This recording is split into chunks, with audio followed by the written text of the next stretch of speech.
When the gods drave me forth to toil, and assailed me with thirst, and beat me down with hunger, then I prayed to the gods. When the gods smote the cities wherein I dwelt, and when their anger scorched me, and their eyes burned, then did I praise the gods and offer sacrifice. But when I came again to my green land, and found that all was gone, and the old mysterious haunts wherein I prayed as a child were gone, and when the gods tore up the dust, and even the spider's web from the last remembered nook, then did I curse the gods, speaking it to their faces, saying, Gods of my prayers, gods of my sacrifice, because ye have forgotten the sacred places of my childhood, and they have therefore ceased to be, yet may I not forget. Because ye have done this thing, ye shall see cold altars, and shall lack both my fear and praise. I shall not wince at your lightnings, nor be awed when ye go by. Then, looking seawards, I stood and cursed the gods. And at this moment there came to me one in the garb of a poet, who said, Curse not the gods. And I said to him, Wherefore should I not curse those that have stolen my sacred places in the night, and trodden down the gardens of my childhood? And he said, Come, and I will show thee. And I followed him to where 2 camels stood with their faces towards the desert. And we set out, and I travelled with him for a great space, he speaking never a word. And so we came at last to a waste valley hid in the desert's midst. And herein, like fallen moons, I saw vast ribs, that stood up white out of the sand, higher than the hills of the desert.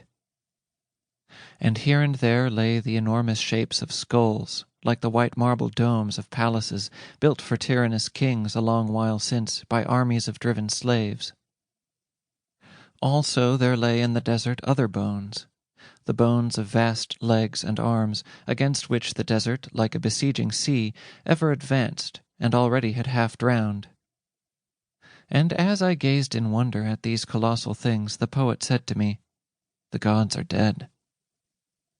And I gazed long in silence, and I said, These fingers, that are now so dead and so very white and still, tore once the flowers in gardens of my youth. But my companion said to me, I have brought thee here to ask of thee thy forgiveness of the gods. For I, being a poet, knew the gods, and would fain drive off the curses that hover above their bones, and bring them men's forgiveness, as an offering at the last, that the weeds and the ivy may cover their bones from the sun. And I said, They made remorse, with his fur grey like a rainy evening in the autumn, with many rending claws, and pain, with his hot hands and lingering feet, and fear, like a rat with 2 cold teeth carved each out of the ice of either pole, and anger, with the swift flight of the dragonfly in summer, having burning eyes. I will not forgive these gods. But the poet said, Canst thou be angry with these beautiful white bones? And I looked long at those curved and beautiful bones that were no longer able to hurt the smallest creature in all the worlds that they had made. And I thought long of the evil that they had done, and also of the good. But when I thought of their great hands coming red and wet from battles to make a primrose for a child to pick, then I forgave the gods. And a gentle rain came falling out of heaven, and stilled the restless sand, and a soft green moss grew suddenly and covered the bones till they looked like strange green hills, and I heard a cry and awoke, and found that I had dreamed.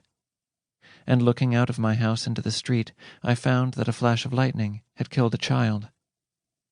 Then I knew that the gods still lived.